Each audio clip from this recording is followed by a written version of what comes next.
Un asesino anda suelto. Es invisible, impredecible y devastador. Podría decirse que los virus acosan a todas las formas de vida que pueblan la Tierra. Y los científicos trabajan contra el tiempo para detener el próximo ataque mundial. Virus letales. Durante siglos, los virus eran algo sencillamente desconocido. Incluso hoy en día, su capacidad para mutar y extenderse a toda velocidad desconcierta a los científicos. Y sin embargo, los virus son meras agrupaciones de genes en el interior de un envoltorio proteínico que únicamente pueden reproducirse invadiendo a una célula huésped. Las proteínas que cubren la superficie de los virus son la clave de su capacidad destructiva. Las proteínas se atrincheran en el interior de las células de los organismos vivos y usan sus propias moléculas de ADN y ARN, que transportan o transmiten información genética para reproducirse allí.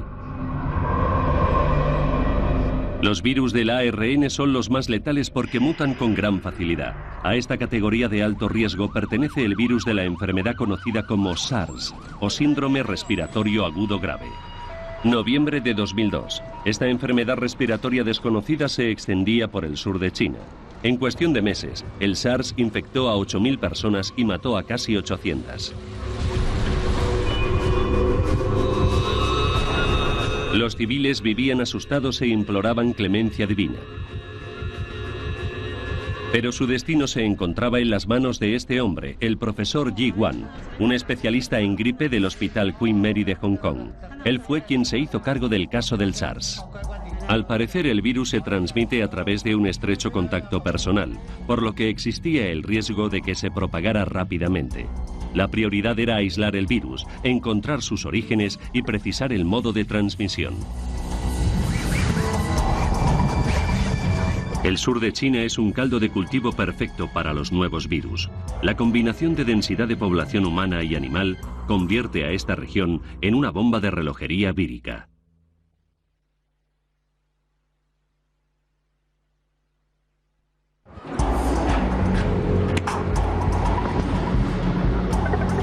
En las investigaciones efectuadas en granjas de animales salvajes se descubrieron civetas portadoras de un virus similar al del SARS. Los animales pueden ser un reservorio natural para un virus sin sucumbir a la enfermedad. Esos mamíferos parecidos a los gatos son sumamente delicados y alcanzan altos precios en el mercado. Pero ¿a qué coste para la salud humana? El riesgo de contagio es muy alto en las grandes ciudades, donde millones de personas viven en contacto constante con animales. Para no alarmar a la población, el profesor Wan viajó allí de incógnito, sin coche oficial y sin bata blanca. Era de vital importancia que conociera la situación y para ello procedió a inspeccionar los mercados de aves de corral, pues esos animales son potenciales vectores de la enfermedad.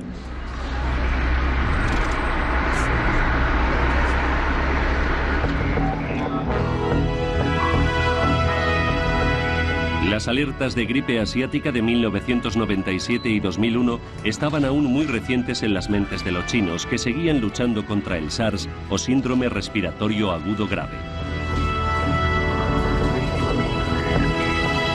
El virus y su reveladora corona de proteínas pertenecen a la familia de los coronavirus.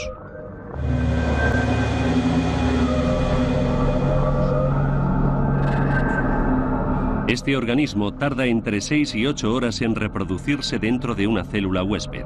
Posee una de las mayores estructuras genéticas de todos los virus de ARN, por lo que su mejor arma es su capacidad para mutar.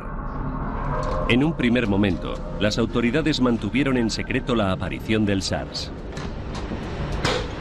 Pero luego, ante el riesgo de que se desencadenara una pandemia en todo el mundo, se pusieron a trabajar sin descanso e implantaron medidas que cambiarían por completo la vida cotidiana de los chinos.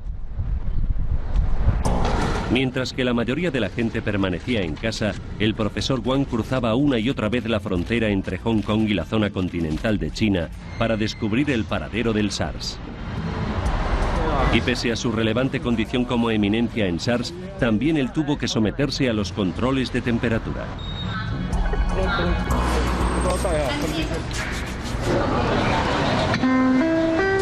Las regulaciones en materia de higiene eran draconianas.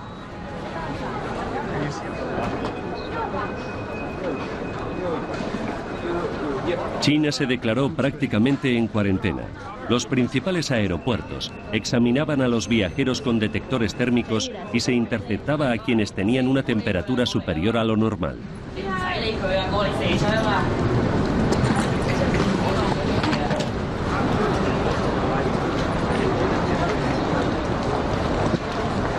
Los presuntos casos de fiebre eran motivo de preocupación oficial, pero las drásticas medidas dieron sus frutos.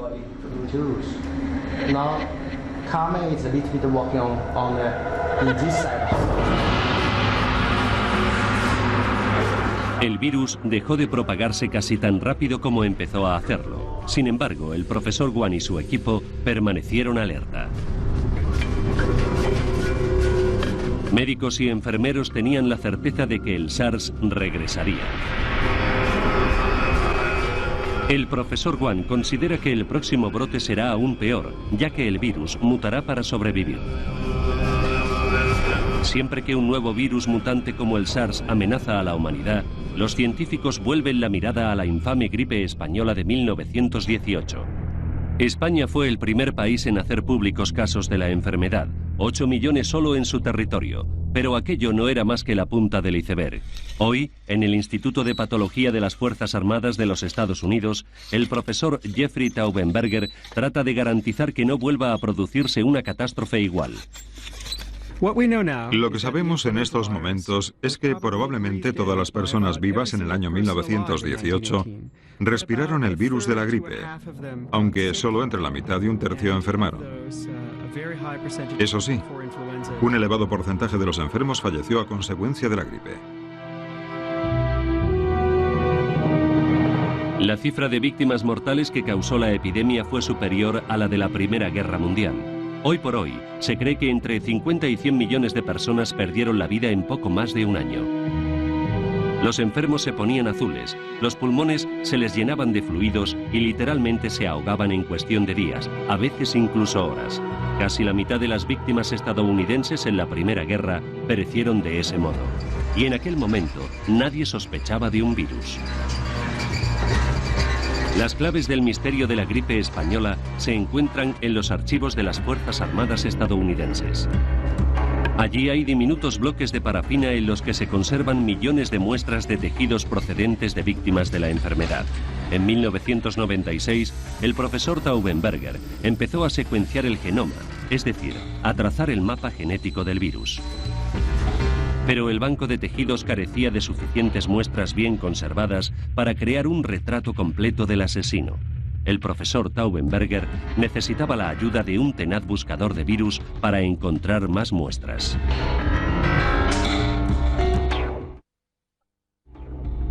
El doctor Johann Hultin, un patólogo forense ya retirado, se unió a la investigación del profesor Taubenberger sobre la gripe de 1918.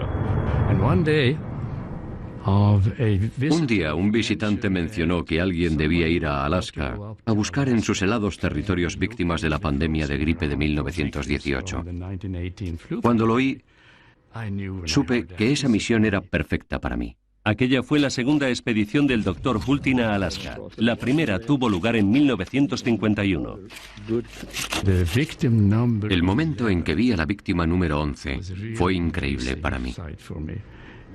Su descubrimiento me hizo muy feliz. Sabía que allí hallaríamos material genético del virus de la gripe de 1918. Esto es una foto de mujer que encontré enterrada a unos 2 metros de profundidad en un paraje helado de Alaska. Murió durante la pandemia de gripe en noviembre de 1918 y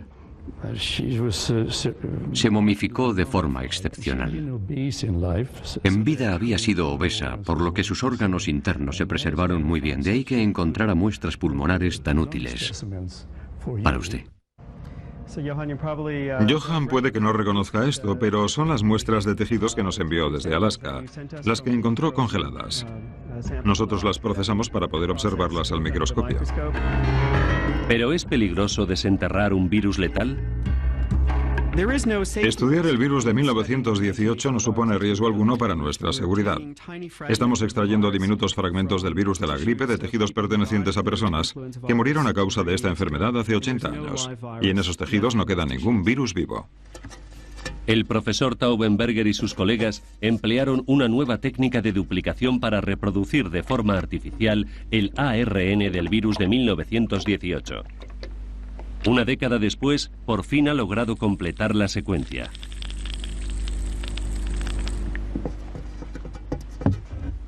El análisis de los genes y las proteínas revela leves mutaciones que quizás bastarán para permitir al virus burlar al sistema inmunitario humano.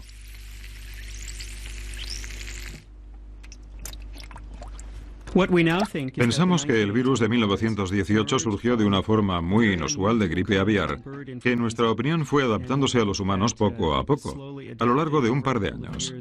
Lo que no podemos decir es en qué lugar del mundo sucedió eso.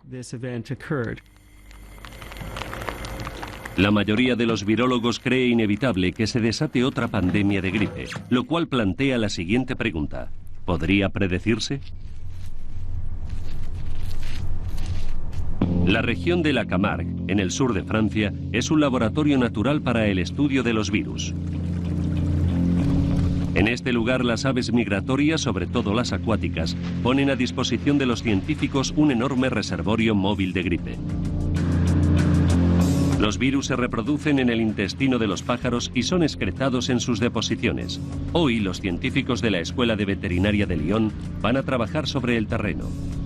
El doctor Philippe Sabatier se encuentra al frente de la expedición y a una hora muy temprana de la mañana tiene una cita con las aves migratorias procedentes de África. Sin embargo, las primeras en llegar no son las que él esperaba.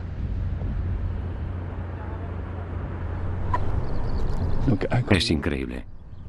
Está un poco cansado. Todos los años varios miles de millones de aves regresan a Europa para pasar el verano, y lo hacen a través de la Camargue, el delta de un río que se extiende a lo largo de casi 1000 kilómetros cuadrados. Antes pensábamos que los animales tenían virus particulares, al igual que los hombres. En definitiva, que cada especie tenía sus propios virus. Pero la historia reciente de la virología nos ha llevado a comprender que ciertos virus pueden pasar de una especie a otra indistintamente. El doctor Sabatier investiga los virus que saltan de una especie animal como es un pájaro a otras como el ganado y los caballos.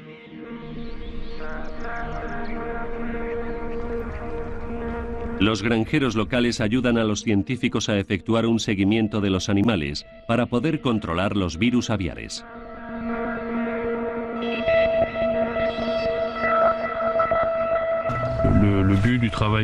El objetivo de nuestro trabajo es comprender mejor los distintos riesgos para poder reaccionar con mayor rapidez y de ese modo evitar la propagación. Por suerte, la barrera de las especies no es tan fácil de traspasar. Un virus se vuelve contagioso cuando se adapta a la acidez y al entorno genético y proteínico de su huésped. Y para colonizar a otro huésped, muta. El mayor temor de los científicos es que un virus transportado por un animal pueda infectar la misma célula que otro procedente de un humano.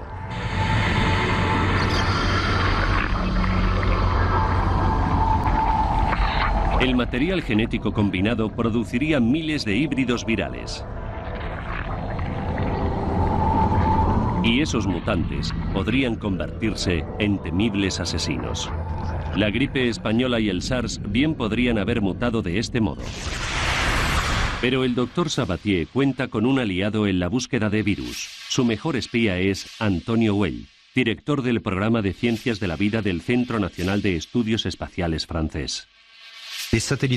Los satélites de observación de la Tierra nos permiten estudiar el entorno, la vegetación, el suelo y el agua, todos ellos factores cruciales para el desarrollo de los virus. Su misión consiste en evitar que se materialicen los peores escenarios posibles, dignos de las mejores obras de ciencia ficción, como La amenaza de Andrómeda, de 1971. Está creciendo. ¿Qué demonios haces? Apago el oxígeno para exponerlo al aire de la habitación. No, Andrómeda está en el aire. Experimentad con vuestras vidas, maldita sea. Andrómeda se extenderá por todas partes y nunca podrán deshacerse de él. 5 minutos para autodestrucción.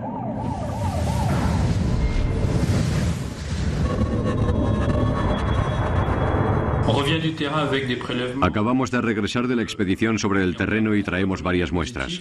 Probablemente encontremos algún positivo que procederemos a enviar al Instituto Pasteur para que aíslen los virus.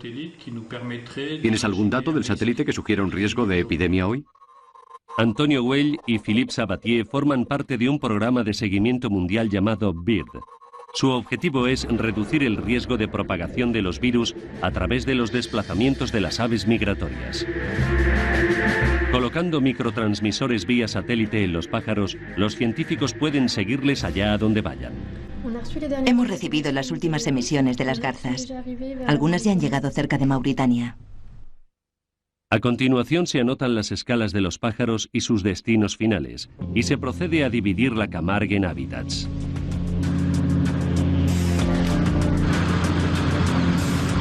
Las imágenes del satélite se cotejan con estudios aéreos de distintas especies de aves y sus poblaciones.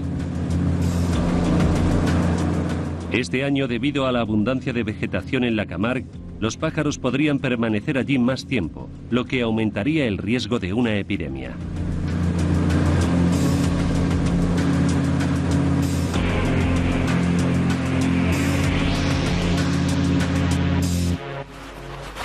Controlar los movimientos de los gansos será complicado. No se muestran muy dispuestos a colaborar. El doctor Sabatier quiere saber más sobre las pautas de su migración. El problema es colocar el transmisor.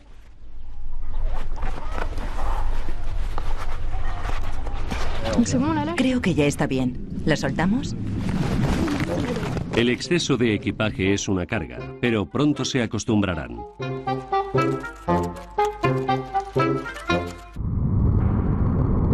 No todos los virus necesitan a los pájaros para desplazarse. El hombre es el vector de la viruela.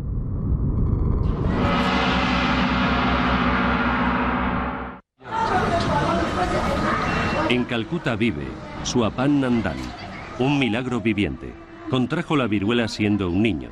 Todas las noches reza a Shitala Mata, la diosa de la viruela, para que le perdone la vida.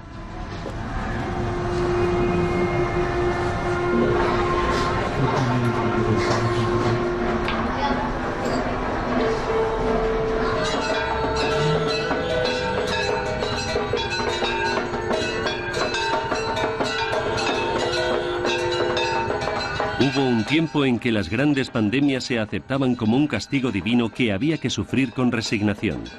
India fue uno de los países más afectados por la viruela.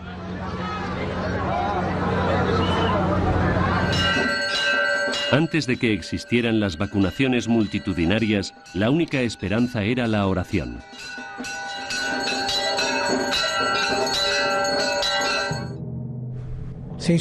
Entonces no había cura para esta dolencia y los enfermos padecían grandes sufrimientos a causa de las pústulas. En un intento de encontrar cierto alivio, se envolvían en hojas de plátano que refrescaban el cuerpo y calmaban los terribles dolores de la piel.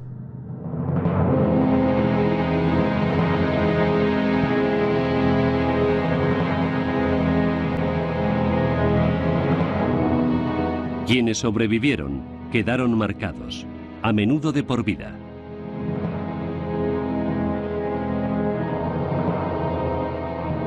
Un indio que hizo algo más que rezar por las víctimas fue el doctor Yaladi Kumar Sarkar.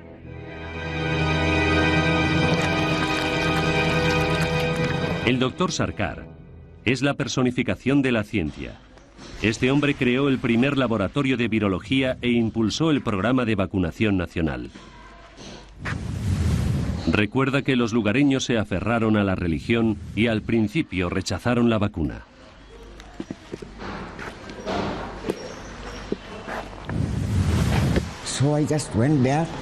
Entonces fui allí y les hablé durante un buen rato como si fuera un orador. Les dije, ¿por qué creéis que hemos venido hasta aquí? No por mí, sino por vosotros. Queremos protegeros. y cosas así. Después de la conferencia accedieron. En los años 60, la Organización Mundial de la Salud lanzó una campaña mundial para la erradicación de esta enfermedad.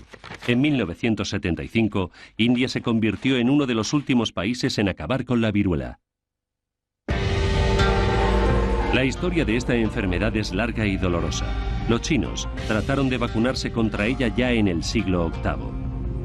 Se autoinmunizaban inhalando un polvo elaborado con costras infectadas de víctimas. Más tarde, en Europa, ese mismo polvo empezó a administrarse efectuando una punción en la piel, método conocido como variolización. Fue el primer paso en la guerra del hombre contra todos los virus. Durante su último siglo en la Tierra, la viruela mató a más de 500 millones de personas. Otras varias decenas de millones murieron a causa de la rabia, la fiebre amarilla, la gripe y, por supuesto, del VIH, el virus del SIDA. Esta es una guerra defensiva en la que el sistema inmunitario humano necesita un arsenal de armas siempre cambiante. Cada mutación que experimenta un virus supone una amenaza distinta para nuestro sistema inmune.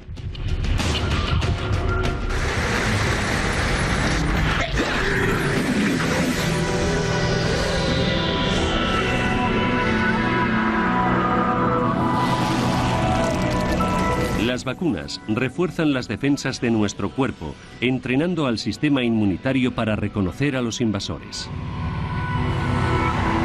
Las células T ayudan a los glóbulos blancos en su misión informándoles de la identidad de todo intruso, al que sea necesario acorralar y atacar. Nuestros glóbulos blancos producen anticuerpos que se adhieren a las proteínas de la superficie de los virus.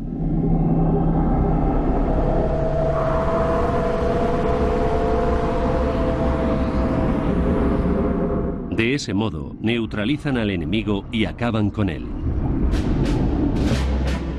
Sin embargo, para crear una vacuna, los científicos deben entablar una relación íntima y personal con el enemigo. Este laboratorio posee lo que se conoce como nivel 4 de bioseguridad. Significa que en él, los astronautas del microcosmos pueden examinar virus activos sin riesgo alguno. Los virus tienen la capacidad de filtrarse a través del plástico y el cemento, pero gracias a materiales sintéticos como el poliuretano y a los trajes protectores creados para la industria nuclear, ahora los científicos pueden enfrentarse directamente a ese desafío con total seguridad. Este tipo de laboratorios son herméticos y la presión que se mantiene en su interior es inferior a la externa. En el improbable caso de que se produjera una fuga, el virus asesino no escaparía. Al final de cada turno a los trabajadores les espera la obligada ducha química. En el corazón de África no existen laboratorios así. Tampoco hay vacuna contra uno de los virus más letales que se han descubierto, el de la fiebre hemorrágica, el ébola. Los equipos médicos extranjeros que llegan a la República Democrática del Congo han de enfrentarse a la desconfianza y al miedo reinantes en los pueblos afectados por el ébola.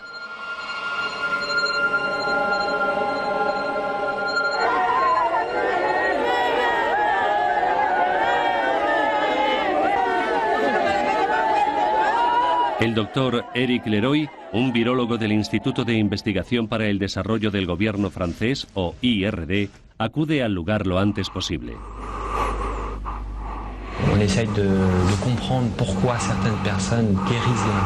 Intentamos comprender por qué ciertas personas sobreviven a la infección un 20%, para ser más precisos, y por qué el 80% restante muere. Para ello, queremos comparar las respuestas inmunitarias de estas dos categorías de personas.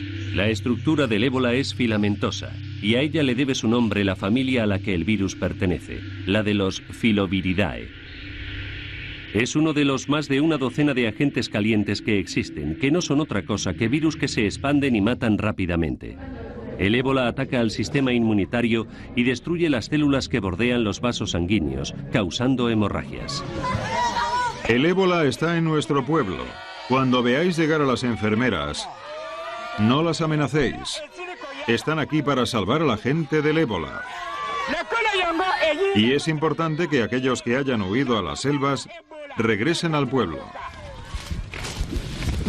En las selvas viven muchos animales y algunos transportan impunemente la enfermedad. Esas criaturas pueden transmitir el virus a otras especies como puercoespines, antílopes y monos, animales que los lugareños suelen comer. El mero hecho de tocar la carne infectada representa un riesgo de contagio.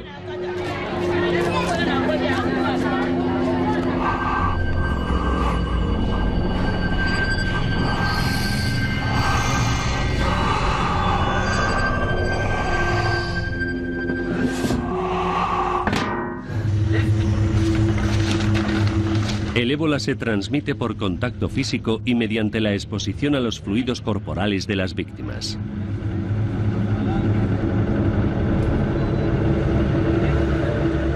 Por lo general, la muerte sobreviene una semana o dos después.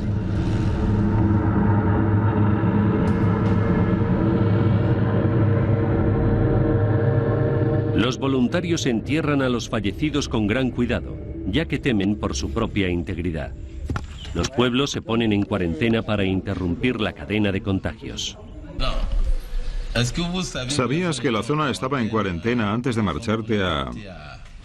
Sí, lo sabía. ¿Y por qué no viniste a vernos? Queremos salvar las vidas de todos, y si estás enfermo y te vas a una ciudad tan grande como Brazzaville, será el fin, porque Brazzaville también caerá.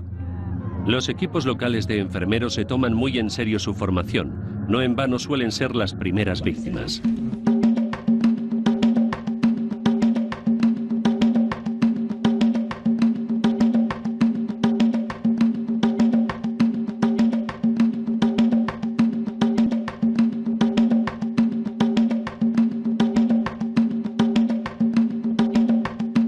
Cuando el calor es tan intenso como en la selva tropical, resulta muy tentador vestir ropas ligeras, pero esa decisión podría tener consecuencias fatales.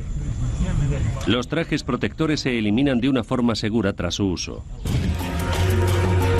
Ningún virus, ni siquiera el ébola, puede sobrevivir a esto. Los trópicos son zonas de alto riesgo debido a la gran concentración de plantas y animales, potenciales presas de los virus. Y al adentrarse en zonas deshabitadas, los humanos sacan de su letargo a virus que llevaban largo tiempo inactivos. Los cazadores de virus van tras ellos. La acción del hombre ha modificado más de la mitad de la masa continental de nuestro planeta. Las repercusiones de nuestros actos no son ni mucho menos superficiales. La influencia del ser humano en la aparición de estas enfermedades y en los cambios que se han producido en la ecología mundial es enorme. En ese aspecto, somos nuestro peor enemigo.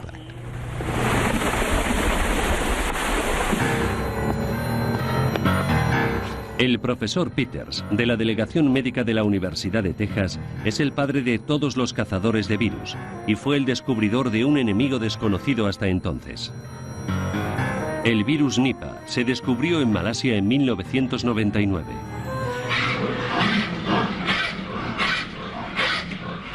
El Nipah se extendió a los hombres a través de cerdos que padecían enfermedades respiratorias.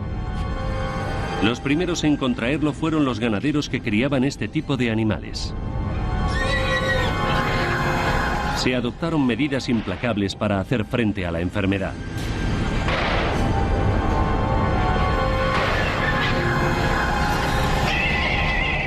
Un millón de cerdos fueron sacrificados.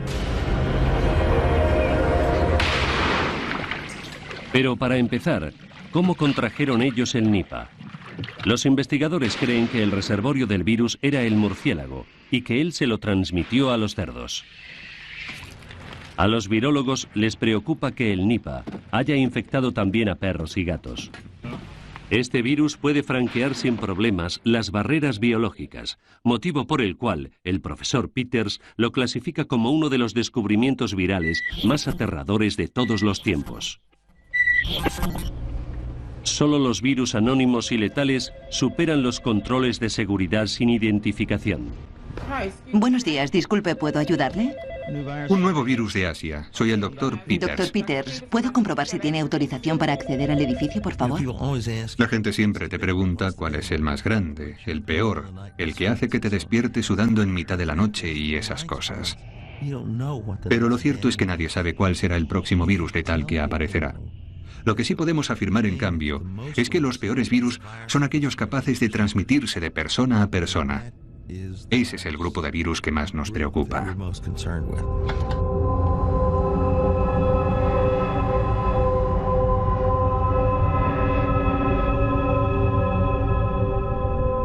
No hay demasiados datos sobre este.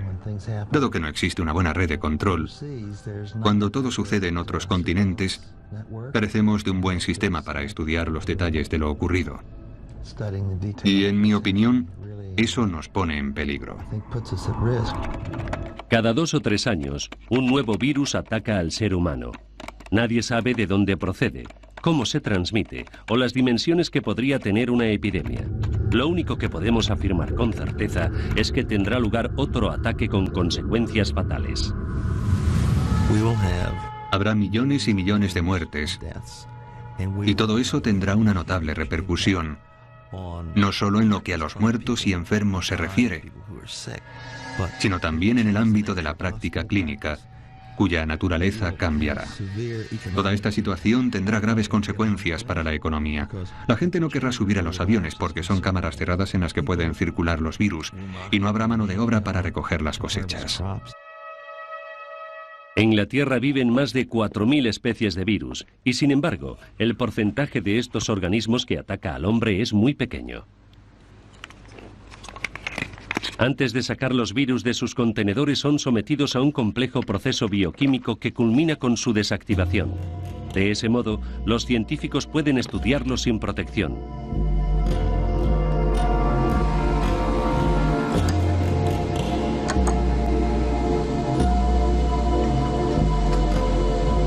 Incluso los cazadores de virus más experimentados temen el momento de la verdad.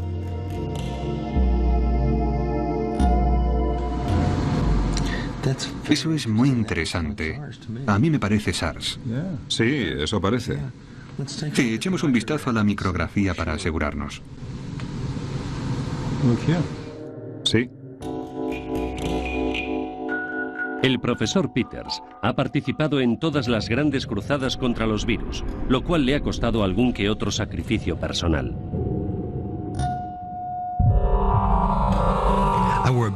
Llevé barba durante 20 años, pero en junio de 2003 decidí ir a Taiwán para trabajar en el brote de SARS y comprendí que tendría que ponerme una máscara que se ajustara muy bien a la cara para mantener a raya las partículas y protegerme. De modo que, adiós a la barba.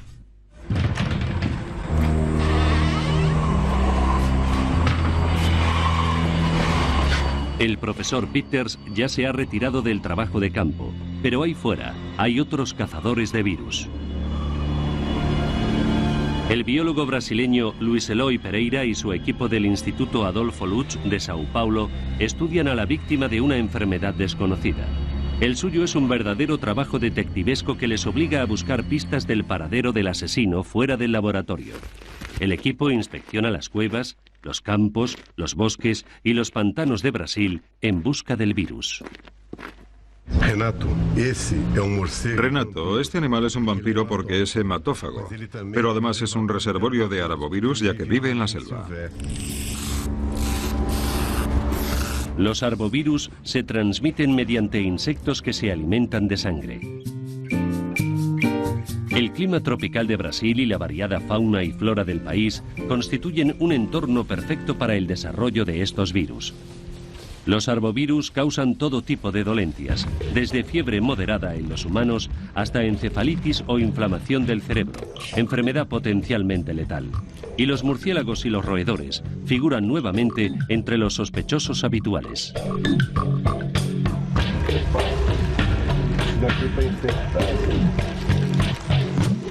Cientos de los arbovirus conocidos acechan en Brasil.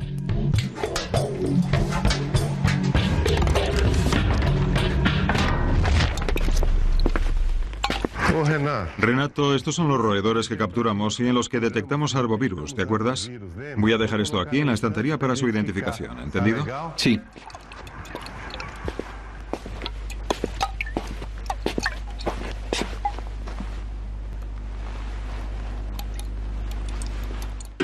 El profesor Pereira no solo estudia la identidad de los virus, sino también el modo en que traspasan las fronteras de Brasil.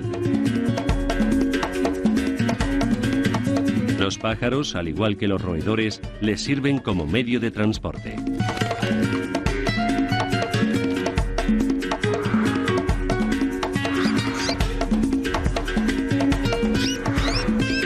Brasil es un vasto corredor lleno de aves que migran de un hemisferio a otro.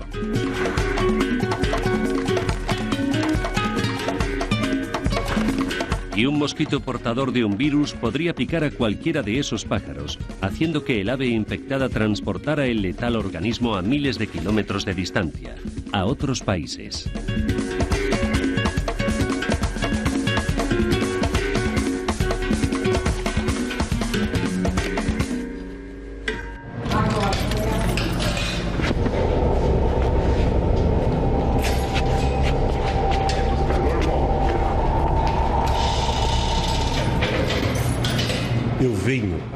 Llevo 35 años cazando virus. Mi equipo y yo hemos conseguido aislar científicamente 25 nuevos virus como el Rocío o el San Luis.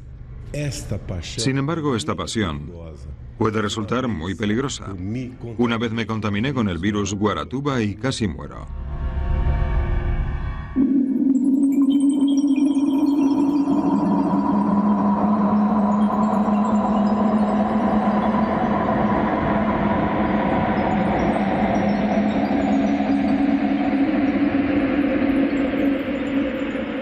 Todos los años, el Instituto Adolfo Lutz realiza pruebas con 30 muestras virales procedentes tanto de animales como de humanos. Hasta que se inventó el microscopio electrónico en los años 30, los investigadores tuvieron que trabajar a ciegas, pues los virus, a diferencia de las bacterias que pueden verse a través del microscopio de luz óptica, son tan pequeños que es necesario ampliarlos decenas de miles de veces. E incluso así, de las proteínas de su superficie no se aprecia más que un vago perfil.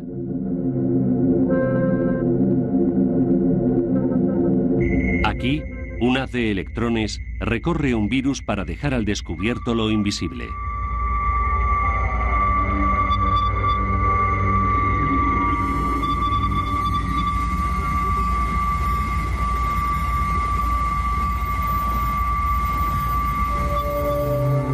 El grosor de un cabello humano es de 1/100ª de milímetro, el de una espora de moho de varias milésimas de milímetro y el de una bacteria de 1 sola milésima de milímetro.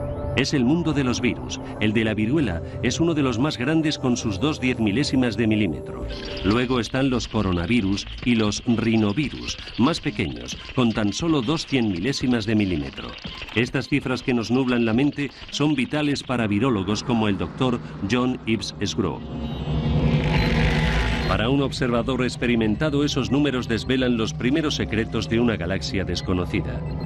En el Instituto de Virología Molecular de Wisconsin, la principal arma del Dr. Sgro contra los virus es la tecnología informática. Gracias a ella, puede medir un virus en 3 dimensiones. Su objetivo es crear réplicas exactas de los virus originales.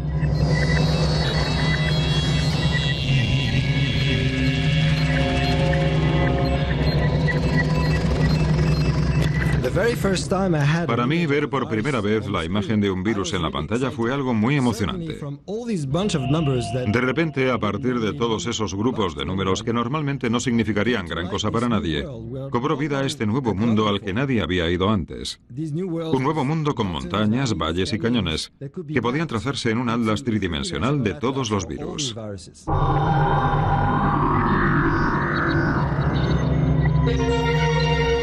Sabiendo qué aspecto tenía el enemigo, podíamos empezar a comprender su línea de ataque.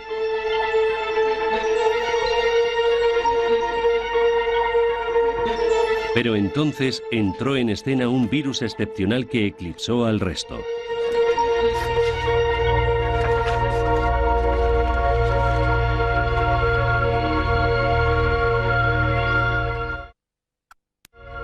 El minivirus es 4 veces más grande que el virus de la viruela y puede observarse a través de un microscopio óptico.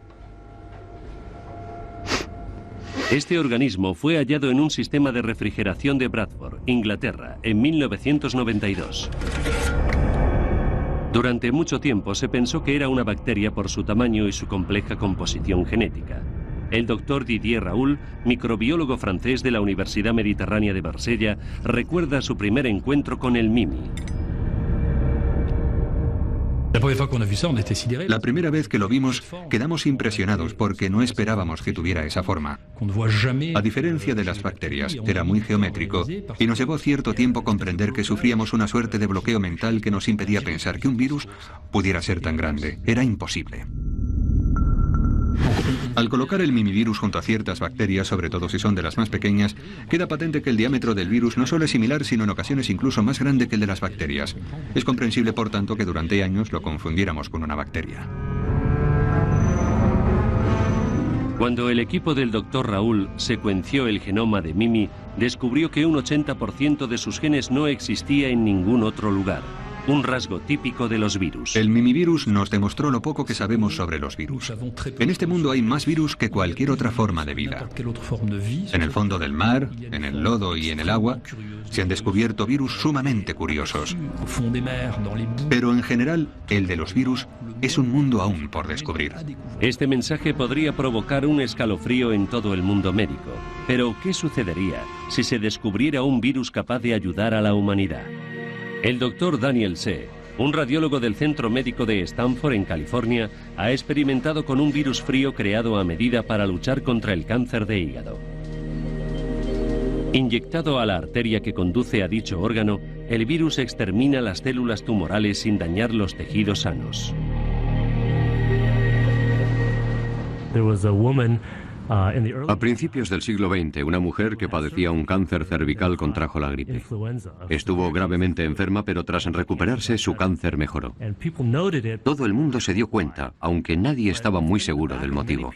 Sin embargo, desde entonces y durante décadas, muchas personas han pensado que quizás pudiéramos utilizar los virus como arma contra el cáncer.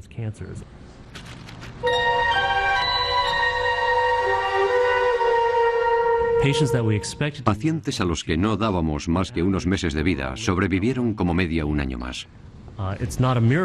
No estamos ante un milagro, ya que la mayoría de esos pacientes acabó falleciendo de cáncer, pero si logramos prolongar algo su vida. Estas son las imágenes del TAC de un paciente al que se aplicó un tratamiento con el virus Onyx. Cuando se tomaron estas placas, sufría un cáncer que ya se había extendido al hígado. Todas esas zonas negras que se aprecian en el órgano son tumores. 7 meses después de iniciar el tratamiento con el virus Onyx, realizamos un TAC de seguimiento y las imágenes revelaron que la mayoría de los tumores había desaparecido por completo. 7 millones de personas mueren de cáncer todos los años. Quizás algún día un virus común pueda curarlas.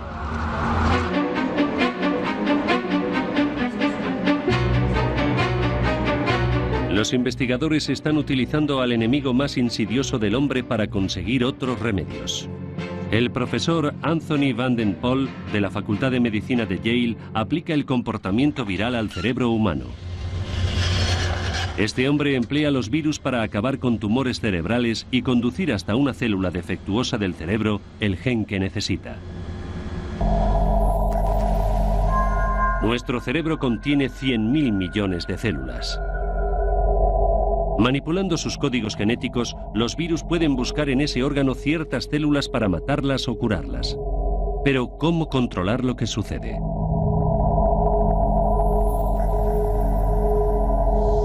El profesor Van Den Pol marca los virus con los genes fluorescentes de las medusas y luego los sigue en su carrera de obstáculos a través del cerebro hasta la célula objetivo.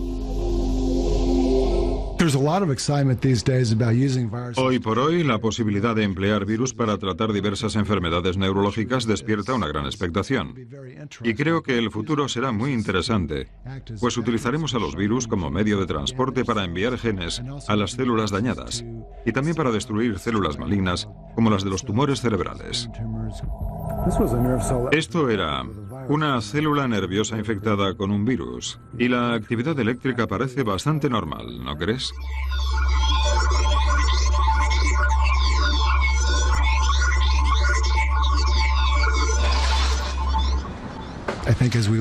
En mi opinión, cuanto más sepamos sobre los virus, sus códigos genéticos y su comportamiento en el interior de las células, más cerca estaremos de poder utilizarlos en nuestro beneficio.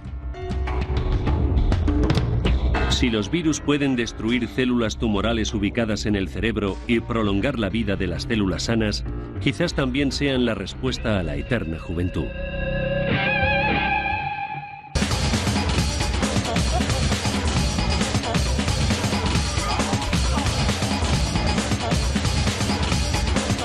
Sin embargo, este nuevo rayo de esperanza queda oscurecido por la amenaza de otra pandemia. ¿Son capaces los científicos de vencer a las miles de nuevas cepas víricas que podrían brotar en cualquier momento? Mutaciones virales como el VIH, que evolucionan millones de veces más rápido que los humanos, obligan a los laboratorios a pelearse por las vacunas.